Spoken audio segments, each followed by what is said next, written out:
we're here picking up a couple of free pieces, and from the looks of it online, they are really nice. So I'm super excited to come and get them. So come with me and we will show you what it looks like. I also have this other one here. It's a tall boy. And it's like, I guess it's a part of the same set. These both are really, really nice. Yeah, so we're just gonna load them in the car. Probably not gonna film that. So we're gonna put them in here and drive off. So see you later. As you can see, we're doing the tall boy today, and it's such a beautiful dresser, but she's definitely seen some better days. There's just a lot of general wear. I actually wouldn't call it general. It's pretty bad in some spots, but you can tell it's been well loved. I'm not a huge fan of the orange, so my vision is to strip it completely and apply a really nice natural wash. We're going to try to get some of this finish off with acetone. I'm going to put it in a little metal dish first because acetone dries really, really quickly. So if I just put it all over, it's just going to evaporate. Oh my god, it's all over your hands. Whoa. I think we get a mask.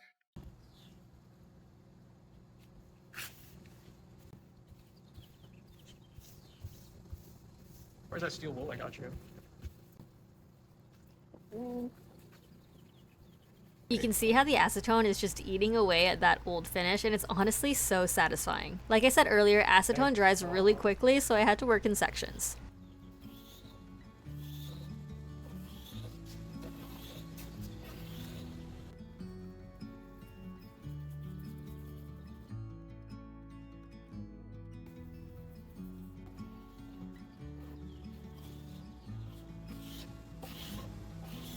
This is better than stripper. And less.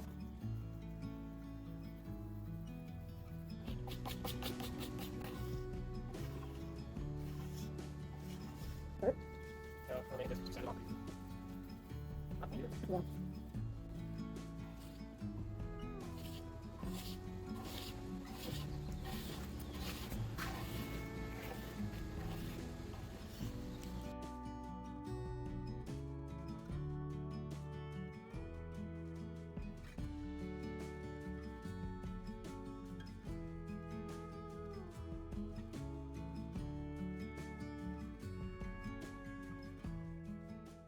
And after most of it's gone, Kendall sanded off whatever was left until it was clean.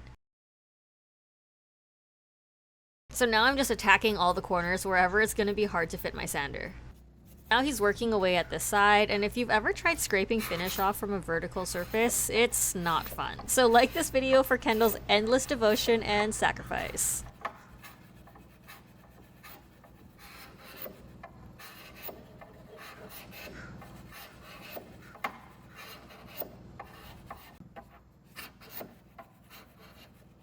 And when he gets to that last square, you can see how deep those scratches really are. It's almost like someone did it on purpose. I don't know.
So remember those big scratches? We're gonna mix up some glue and wood dust together to make kind of like a wood filler, and we'll use that to patch up the damage. It's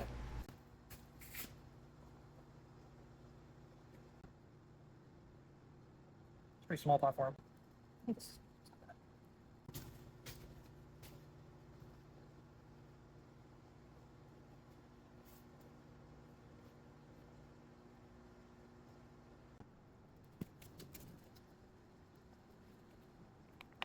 So we're gonna let that dry, and in the meantime, come with me to remove the finish off of the drawers. So I've just ripped off the scrubby side of like a sponge, and I found that it's actually really good for melting everything off. And then after like I get most of it off, I go in with a acetone soaked paper towel, and I'll do a final wipe to get it off.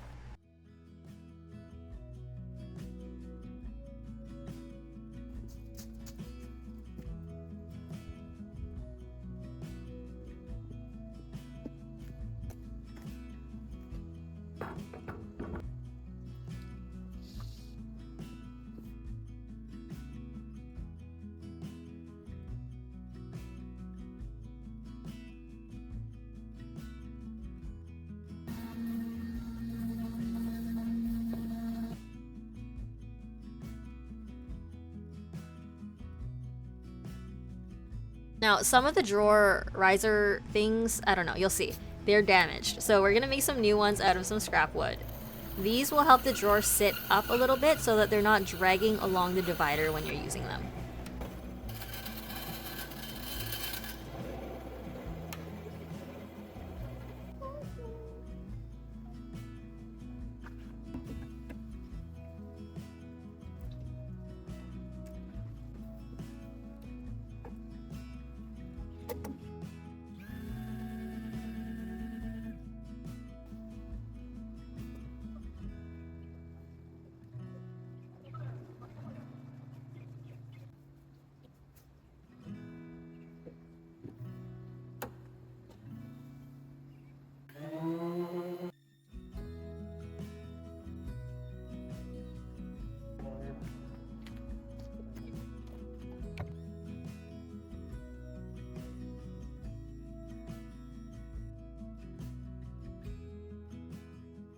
So now after giving the drawers a final sand, we're going in with the paint wash.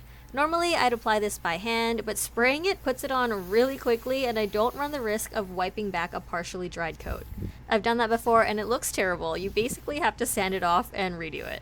Also, if anyone's wondering, this is Algonquin by Fusion, and I'll leave links in the description, so anything I used like my paint sprayer and other supplies will be down there.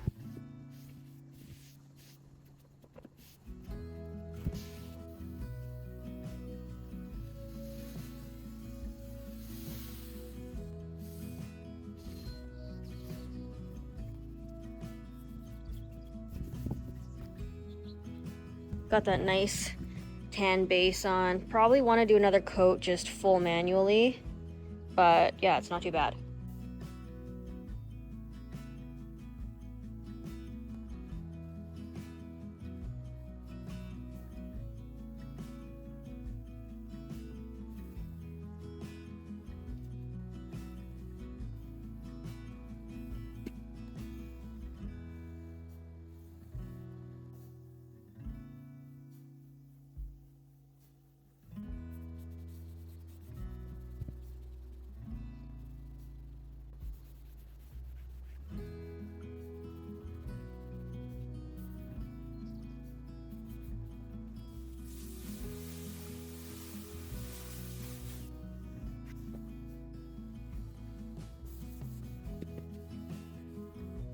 With one coat of that Algonquin, this is a day later, so this is time to dry. I'm gonna do the same kind of thing, do one more coat on these drawers and the body again, just to get it a little bit more even.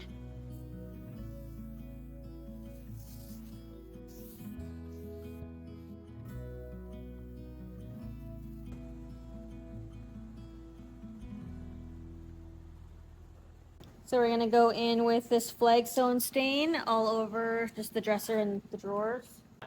Yeah. Stuff smells.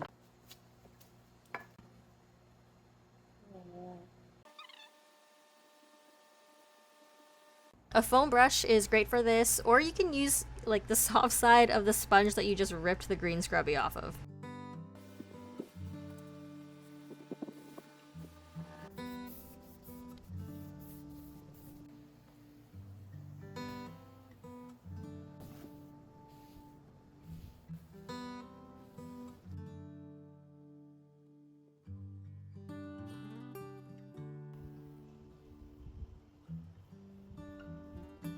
Now this flagstone color is really good for deepening the tone of the wood just a little bit, and sometimes I get questions on whether or not you can put oil-based over water-based stuff. I do it all the time, but you just have to make sure that the underlayer is dry. I'm not really sure what happens if you do it while it's wet, because I've never tried to sabotage myself like that.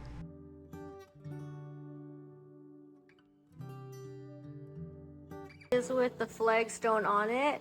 It's coming up a lot lighter on camera. It's a bit more of like a deeper brown in person. It is a little darker. And now we have to seal everything in and make sure all our hard work lasts. We're layering water on top of oil now, so we waited I think like a day and a half-ish for the stain to dry before doing this.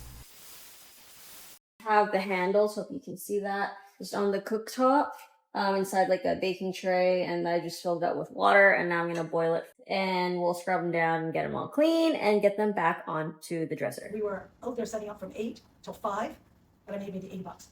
Yeah, that's it. Wow. People are just haggling like you wouldn't believe. And you know what? Darren goes, you know what I'd rather do? I'd rather take that thing, smash it in front of them, have the pleasure of smashing it, than to give it to you because you want to haggle me down to $2. That's true. It's so crazy. We're using Barkeeper's Friend to shine up the handles. I'm trying to keep some of the patina so I'm not being too aggressive. Now, all that's left to do is install these handles back on, but before we get to the reveal, let's take it back to how we started. Dated, damaged, way too orange for today's taste, but after a lot of hard work, shop towels, and inhaled acetone fumes, I'm so happy with the way it turned out.